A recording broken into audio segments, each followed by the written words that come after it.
January of 2015, you made an announcement on your Facebook page. It was, I'm finally able to tell you I will be playing Belle in Disney's new live-action Beauty and the Beast. It was such a big part of my growing up. It almost feels surreal that I'll get to dance, to be our guest, and sing something there. My 6-year-old self is on the ceiling, heart bursting.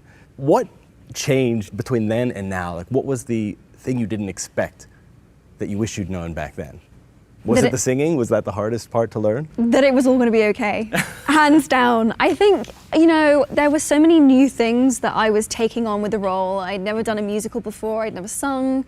I mean, I always sung, but I'd never sung publicly before. I'd never sung in front of anyone professionally before, in front of anyone else. I'd never horse ridden for a movie before. I'd never danced for a movie before.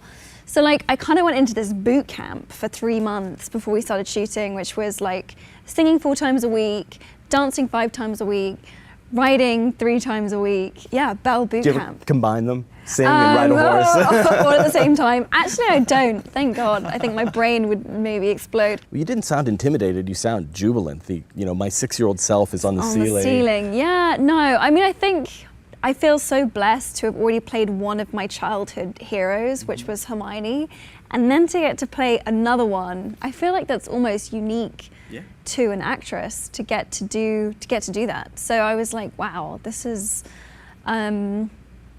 I just felt incredibly lucky to have the career that I'm having. You know, in my house, we are big animation fans. My wife and my kids love the Disney cartoons, and you know, even among people who grew up with them and are now adults in their older years, grew up with, you know, these Cinderella and Pinocchio. Beauty and the Beast is a much more recent one from the 90s, but it means so much. Like, the geekdom around animation is as intense as Star Wars or Marvel, DC, Harry Potter. Totally. Isn't it? Yeah, I feel like it unlocks for people something from their childhood, something that feels so deep inside them, and like something that they've always known. It has a level of familiarity that is just so intense and special. When I talk about prep and whatever else, it was like, in the build up to the movie, I really felt the pressure of that, not just from me loving those films, but knowing how much this character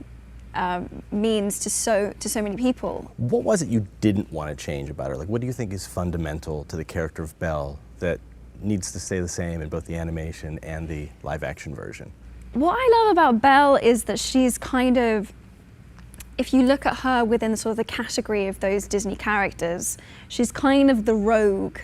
She takes a different course. That was always what I loved about Belle. Like, when I think about Belle, I think about her singing Belle Reprise, which is her sort of coming out of her house and singing this song, which is just kind of like bursting out of her, which is, you know, I know everyone around me can't understand why I don't want what everyone else thinks that I should want and which is being handed to me, but I really just want something more. I want something else. Like, this doesn't fit, I don't fit. She kind of, like the Robert Frost poem, she takes the road less traveled. And I always really identified with that.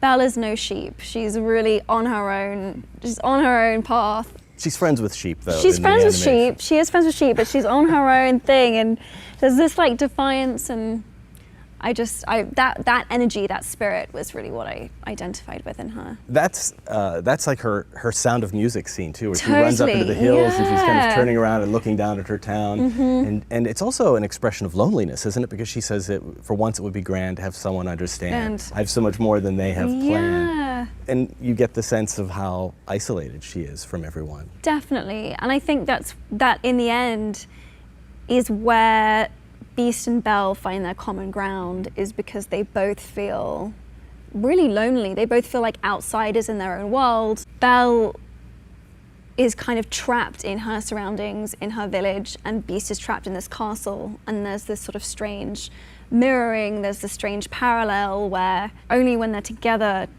do things kind of feel like they make sense. And that's where they start to really fall in love. Yeah, they make sense of one another, for each other. So the opposite of the question is, that was what you wanted to keep the same about them. Yes. What did you want to change? Like, what did you want to bring to it to make it your own, your version of Belle. What's so beautiful about the story as a whole is this idea that Belle is able to see past these extraneous, external, superficial qualities of Beast. She's able to see deeper. And that's one of her that's kind of one of her special powers, is that she can see behind his anger and frustration, see the pain and vulnerability and insecurity. And her beauty is put in contrast to his beastliness. And it's kind of what creates that beautiful opposition. The following ad is being condensed for your viewing convenience. I just switched to Geico, saved a whole bunch. Car insurance, huh? Yeah, saving money? Super easy. Oh man, who doesn't like saving money? Am I right? I'm not cleaning that up. Everybody has their own unique way to brighten their day, which is why every Dunkin' latte, cappuccino, and macchiato is carefully crafted with espresso and milk, just the way you like it. Your coffee, your Dunkin'.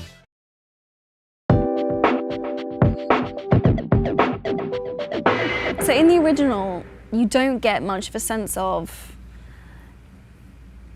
who is Belle, what does she do, where does she come from, how does she spend her time before she goes and meets Beast. And so I wanted to create a bit more of a backstory for her. You kind of get a little bit of a sense of why she doesn't fit in, like she likes to read books and she's not desperately in love with Gaston, but why is it that she's such an outsider? Why does she feel like she doesn't fit so much? And I really wanted to get to the bottom of that.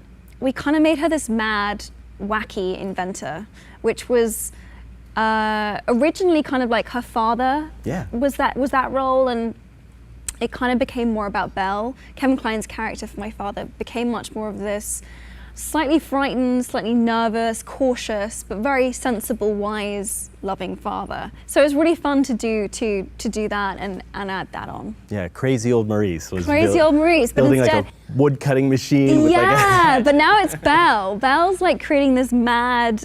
She essentially creates a prototype for the first washing machine, so that instead of having to do the washing herself, she can sit and read while her machine is taking care of it. It's a barrel with like a thing that attaches to a donkey. That pulls it round.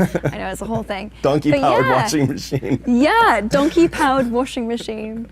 That's also a really traumatic scene in the film, because she doesn't just invent this thing that starts washing the clothes in the public square. She's using her spare time to teach another small girl to read. And then the villagers come, and I don't want to give away too much, but they destroy her machine. There's like an anti-intellectualism in this village, which you get from her song. Yeah. There must be more than this provincial life, but you really get a sense of it in this movie. They're hostile to her bringing change and her intelligence. They don't think women should read. They don't think women should read, and it goes further than that, which is really interesting that you picked up on that, which is that they're deeply suspicious of intelligence and anyone that, is going beyond that, and they don't like anything that's foreign, unknown, that might be beyond their realm of experience. And so they really do, breaking the washing machine is symbolic of not just them, breaking something she spent hours working on, but them really trying to break her spirit and trying to push her and mold her into a more acceptable version of herself. I think that happens a lot with women and a lot with young girls, where it's like, oh, that's nice, but why don't we just push you this way a little bit? And why don't you do what's expected or traditional? Yeah, we prefer this aspect of your personality. Let's cultivate that area or that sort of thing that you're good at, and let's just push that side a little bit. I felt plot-wise it also explained why she maybe wasn't so eager to get back to the village. It was very important to me that Belle tried to meaningfully, try to escape, and only at the point when Beast comes and saves her, and she in turn saves him from the wolves. And there's this unspoken agreement of, I'm not a prisoner anymore now, I'm here on my own terms, and I'm going to stay with you until you get well. But there's a dynamic that really shifts. What is it that makes the Beast worthy of being saved and redeemed, and Gaston not worthy of it? What is she seeing Good question. in Beast? I think she can see in Beast that there's someone that has been fundamentally good that has been damaged, and that kind of just needs rehabilitating almost, and is just in need of love. Whereas Gaston is kind of the opposite end of the spectrum, who is someone who has had nothing but love and admiration and easiness, and because he's never suffered, he doesn't have any empathy. He doesn't have any empathy. He's essentially a narcissist. So in that way, I see Beast and Gaston as opposites, and on opposite ends of the spectrum. They each have their entourage. Beast has his household full of living clocks and candelabra, and Gaston has his villagers who adore him. They have paintings of him in the pub, and the women are all swooning over him. He's so cruel to them. Yeah. But Beast is loving in his gruff way toward his That's so true. his people. Again, I think there's like an intentional cruelty with Gaston, which is about building himself up by pushing others down. Whereas with Beast, there's kind of, you can tell he's being unkind because he's so unkind to himself, and he feels so terrible on the inside that it's a defense mechanism. Yeah, that it's a defense mechanism, and he doesn't see himself as being very worthy. That kind of reflects how he interacts with everyone and everything. I mean, it's a very old story. It goes back, there have been versions of Beauty and the Beast going back to the 2nd century, and it's, there's been some criticism of it that it's like a woman in an abusive relationship. I can save him. I don't really see it that way. I presume you don't either, but why? What do you say to that type of concern, that it suggests to girls, stick with that abusive boyfriend, maybe you can fix him? Right. Why do you think that's not the case? It's such a good question, and it was something I really grappled with at the beginning. The kind of Stockholm Syndrome question about this story. So I did some reading about Stockholm Syndrome. Stockholm Syndrome is where a prisoner will take on the characteristics of and fall in love with, in this sort of really strange way, their captor. Belle actively argues and disagrees with him constantly. She has none of the characteristics of someone with Stockholm Syndrome, because she keeps her independence of mind. And I also think that there is a very intentional switch where, in my mind, Belle decides to stay. She gives as good as she gets. He bangs on the door, she bangs back, and there's this defiance that, you think I'm going to come and eat dinner with you, and I'm your prisoner, I'm your cat? Absolutely not. And it's only when and I think that's the other beautiful thing about the love story, is that they form a friendship first. And that gap in the middle where there is this genuine sharing and this real friendship, the love builds out of that. Which in many ways I actually think is more meaningful than a lot of love stories where it was love at first sight and you're dealing with all of these kind of projections. Beast and Belle begin their love story really irritating each other and really not liking each other very much. Slowly builds to friendship, slowly, very slowly builds to them falling in love. That is a big problem with a lot of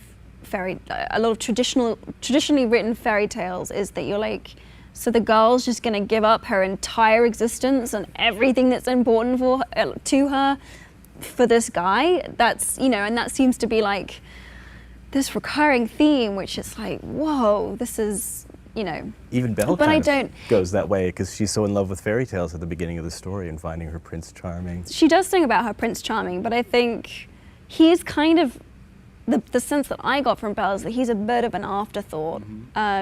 She's much more interested about getting out there and traveling and reading, and I think as well, like, Prince Charming is someone that comes along and understands her. She's waiting for someone that makes her feel understood in some way.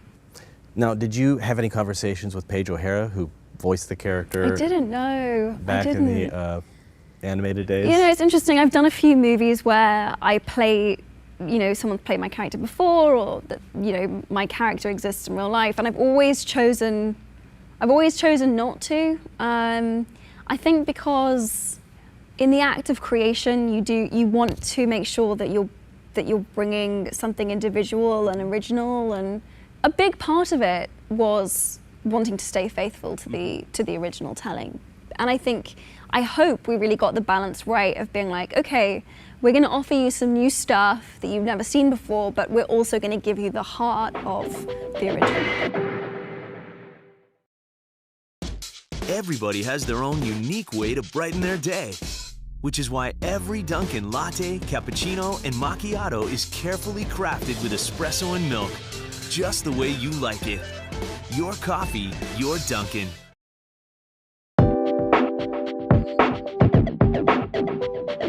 You've been through this yourself on the other side of it, though, handing off Hermione Granger to Noma Dumuzwene on Harry Potter and the Cursed Child. You've met her and talked.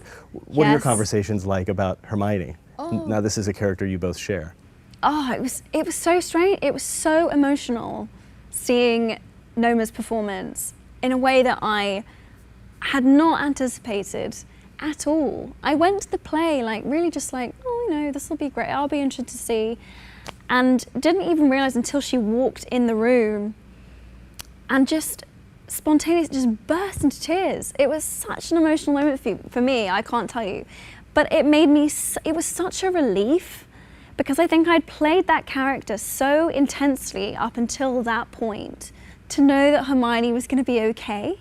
I know that sounds crazy, but to know that everything turned out all right, and everything in the world was okay, and that there was someone else carrying her on and carrying her forward, and it was just such a relief. It made me so happy, because otherwise, I don't know, playing someone that, we get that little flash forward at the end of the last film, but playing someone that kind of just gets stuck in time at 20 years old, 19 years old, was no, I wanted her to have a future. Well, you see so many years of her life back to back to back, and then nothing. So it was sort of a relief. You obviously care a lot about the character. It was a relief, and again, I just feel so lucky to play someone that I sort of care about as much as I care about Hermione, and that kind of, in a way, does feel like an extension of some of the essence of Hermione too.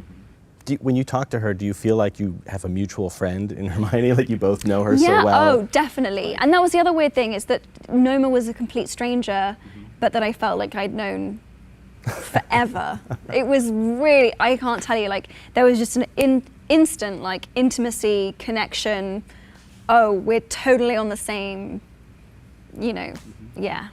It's crazy. So obviously Belle loves books. That's her thing. She's a bookworm. You are too. You have our shared shelf. Yes. The book club. What are you reading at the moment? What's occupying? We're actually reading The Vagina Monologues by Eve Ensler. And Eve Ensler's written a ton of great books, actually. So I had already seen the play before, so I'm kind of delving into a few of her other ones as well. I remember my mum taking me to see it when I was still pretty young, and I was horrified by the whole thing. I was because it's such a stigmatized topic, and Eve just boldly and bravely kind of just takes a pickaxe to all of the walls, to everything. And so you end up, if you bring it up as a topic, you end up having amazing conversations with people. People know you for He for She, Yes. the United Nations solidarity movement, bringing men into feminism, in supporting their friends and sisters and mothers. And what's the latest with that program? What can you tell us about where that is and your involvement with it?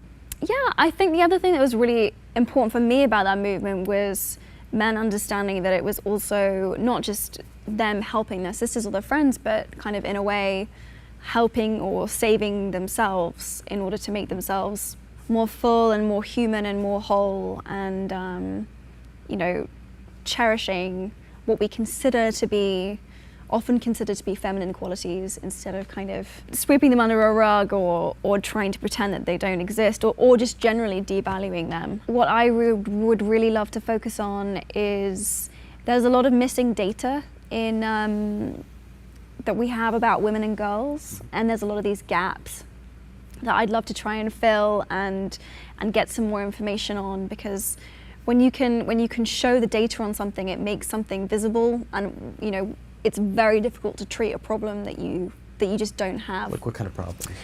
Gosh, everything from sexual violence to FGM to literacy rates to everything really. Often because we often don't measure a lot of things that happen within what we consider to be the private sphere. So this year, I really want to focus on statistics and information and data collection. What do you think is like the primary blind spot that guys have about this movement, about feminism, about doing the right thing? Just what is it that we're not seeing? I think the word is really difficult because it seems to inherently suggest a preferential treatment of the feminine over the masculine because it has the feminine in the word, and I think that's a real oversight and a misunderstanding. Rather than just basic fairness. Rather than just gender, just gender equality across the board. This isn't girls are better than boys, boys are better than girls. This is just everyone deserves a fair chance at whatever it is. I think also because a lot of prejudice and certainly misogyny is so normalized, it's like it's right under people's noses. So when you raise it, there's kind of like we've dealt with that. Women got the vote ages ago. Like this isn't a thing. And then when you start to kind of unravel it for people, they go, oh, I didn't think about that, or I didn't think about this. And if I were to say I was a feminist, it would be a personal attack on you as a man, as opposed to a patriarchal system or something much larger than an individual person. I think also men think that they can't be feminists. That's a big misunderstanding. Some of the best feminists I know are men. Why do you think they can't? They feel they can't? Like that's not masculine if you're a feminist? Yeah, that it's not masculine if you're feminist. That only women can be feminists because it's about. Again, it comes back down to that misunderstanding of to the word. It's feminine, so I can't be. Yeah, so I can't touch that. I like to joke about the man box, which is like you can only be a man if you fulfill these certain qualities and you stay within this square of like you're in your man box and you're safe in the man box. And something about, for some men, about going near feminism is a step out of the man box. Because they know it's just so fragile. It's just going to fall apart. I know, it's going to fall apart. They need to hold that box identity together. Structure, Definitely. And I really sense that. And also, no one likes to feel, they feel that there's blame attached to that word. And I think that's very difficult to deal with. Everybody has their own unique way to brighten their day, which is why every Dunkin' latte, cappuccino, and macchiato is carefully crafted with espresso and milk, just the way you like it. Your coffee, your Dunkin'.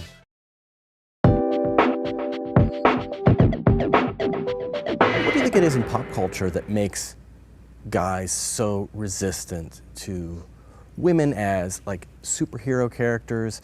I cover the Star Wars films as well, and certainly it's not the majority of the fandom at all, but there is a certain subset that doesn't like that the last two Star Wars movies, the two new ones, both star women, both are focused on women as the main character. You see this sometimes with like the female Ghostbusters movie too, like you're ruining my childhood by casting women in these parts.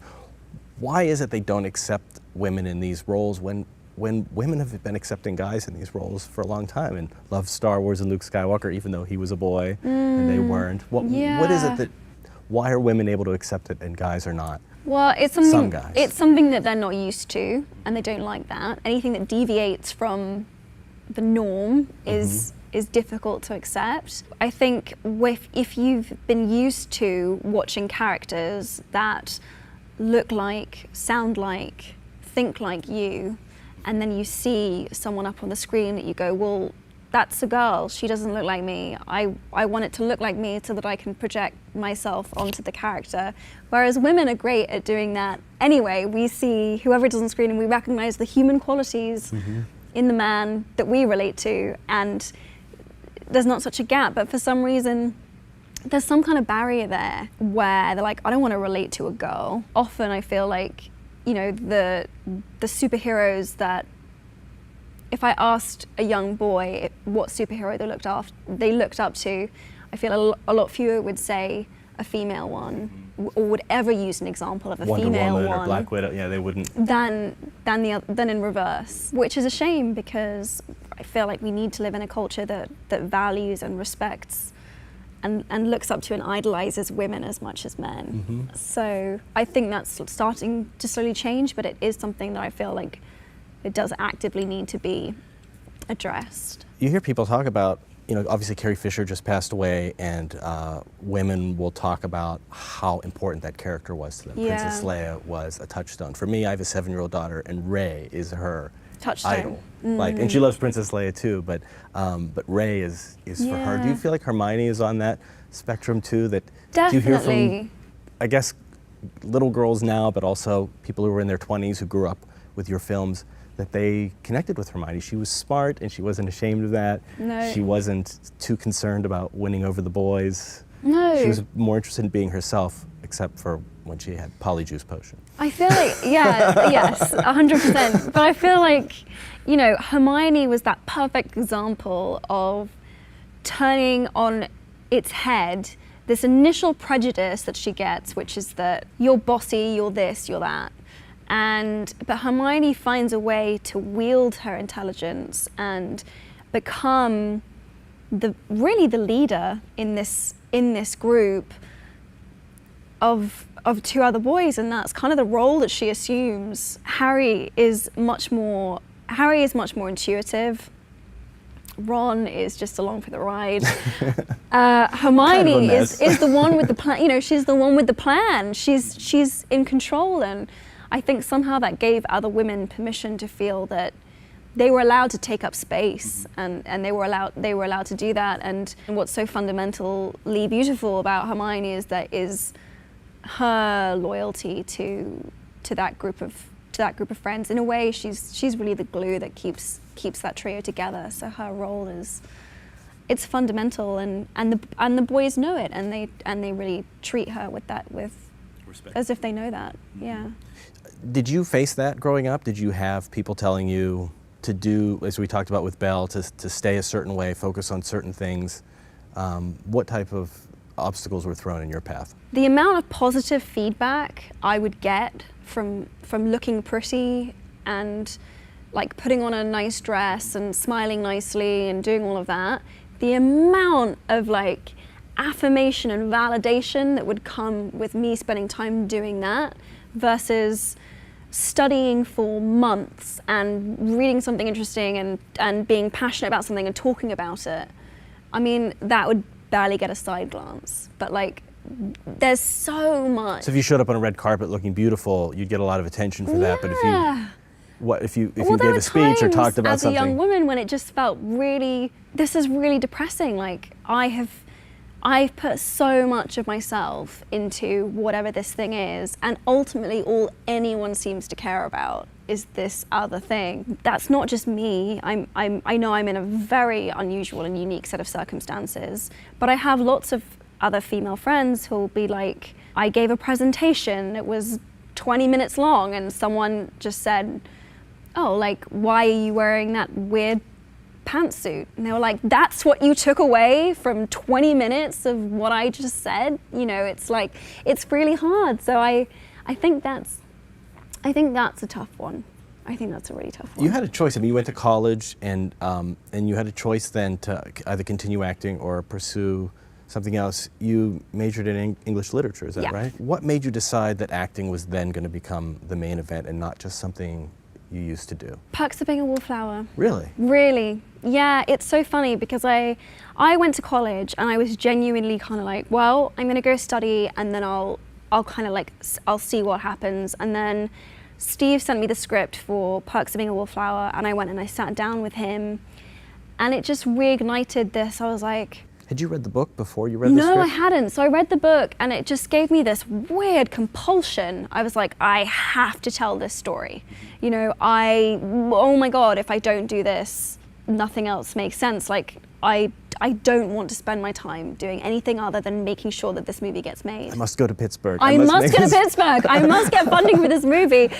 You know, and it's like, and it was really strange because I just didn't know coming out of Harry Potter whether I was going to feel that way about anything else for a long time. You know, I had loved performing and I had loved acting, but really a big part of the passion for me was that I just loved those stories and I wanted to be part of that world, and I loved who that character was. And it wasn't so much for me about the idea of being an actress.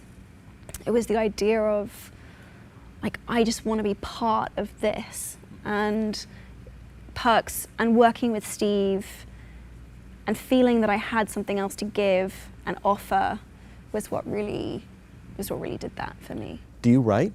Are you interested in writing? I do write, but I think when I write my best, I'm writing about something that I'm either so angry or so passionate about that it kind of just comes out. For me, writing is like an overflow. Writing is like, oh, like I have all this stuff and I need to get it out of me somehow, and I put it all down on paper. It's therapy, and it's like trying to work things out in my own mind and trying to understand.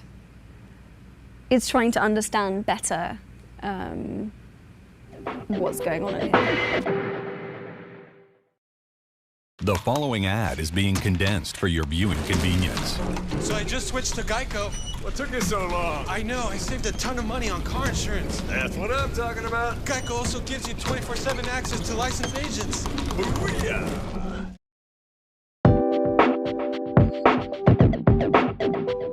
So has there been a woman in this business who has been inspiring to you, who's helped you along? We've talked about obstacles and people not valuing what you have to offer, but has there been another woman who said, here's how you clear those? For me, I think my big like aha moment, or my big feeling of like, wow, there's like this whole cavalry that are coming to my support and women that I can call and try to make sense of things, was more when I became a part of the feminist movement, and it was meeting people like Gloria Steinem and Sheryl Sandberg and Bell Hooks and, you know, and Eve Ensler and Caitlin Moran. It's really the women whose books I started reading and then was fortunate enough to meet and speak to, who made me feel that something that a set of circumstances I had been taking very personally were in fact not personal at all, but actually part of a systematic and much larger and bigger thing than myself. Do you think things are getting better on that front? Is the arc toward improvement, or do you feel like we're backsliding? Taking the longer, larger view, we are always slowly moving towards progress, but it does feel as though we take one step forward, we go back a bit, we make progress, there's a pushback. There's always a pushback.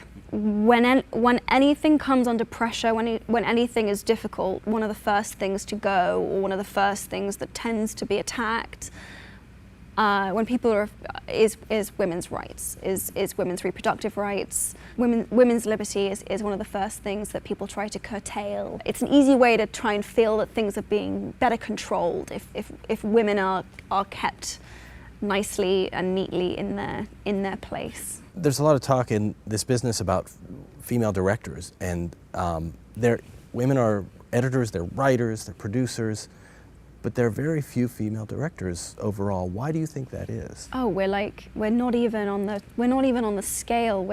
I think we're less than 5%. I don't know, because you look at people like Catherine Bigelow and you look at Ava DuVernay, and you're like, you know, these are explosive. These are explosive movies that they direct. There's a big diversity problem there that has to be addressed. It really does. Are they being kept out, do you think, or is it I think something else? They're not, because women are present in these other fields in filmmaking. It's a double prong effect, which is that because there are fewer role models, because we see fewer women doing it, I think fewer women are able to see themselves doing it, have the confidence to see that they could do it, think they can do it.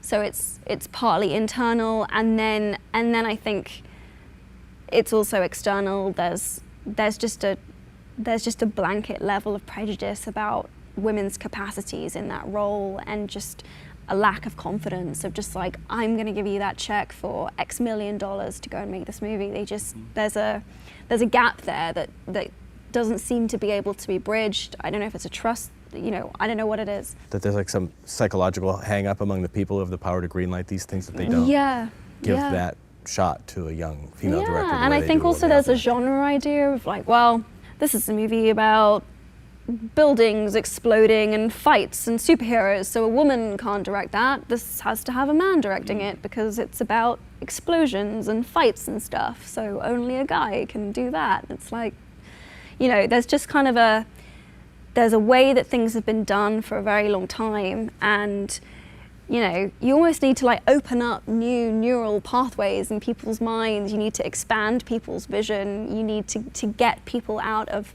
comfortable habits and patterns in order to see new possibilities. Well, I want to ask you about your next project, The Circle, with James Ponsoldt. It's based on another book by Dave Eggers. This is about technology and its role in our lives. How we are sort of constantly surveilled. I mean, we are today, we self-surveil. We tweet about where we are, write about on Facebook about where we are, but this takes it to another level. What does it have to say about life in 2017? I think that's what's so fun about this movie, is that this is not a dystopian future that's set in, you know, 2050 or something. This could be basically tomorrow. I mean, this is kind of an uncomfortably close film about where, if we aren't careful, we could very easily go, in that technology is advancing us and giving us so much and empowering us in so many amazing ways. You know, it's also handing over potentially huge amounts of information, and information is power. I think even more than money in a way. Tom Hanks plays this sort of Steve Jobs type he plays this kind of incredibly likable, genius big brother figure who, you know, is kind of, he has an amazing way of explaining things that doesn't make it feel like your civil liberties are being taken out of your hands. He's kind of perfect for the role because he's so charming, as so much of this stuff is. It's shiny and exciting, and you turn on your phone and you get this big dopamine hit. It's really addictive. Do you find social media to be empowering, or do you find it depressing and equal parts despairing? Depressing and terrifying, and equal parts empowering and thrilling. I think that's the key, really, is bearing in mind the kind of, I really draw a super conscious line between what is public and what is private. And that has kind of helped me maintain a certain degree of sanity, because having people wade in and give an opinion on absolutely everything about me would just destroy me as a human being. I would not be able to, I would just be a shell of a human. Like people are criticizing who you're dating, or how you're spending your time. You know, I mean, there are time. certain things which are inevitable and which I've got used to, but censoring yourself and watching yourself, and also I notice so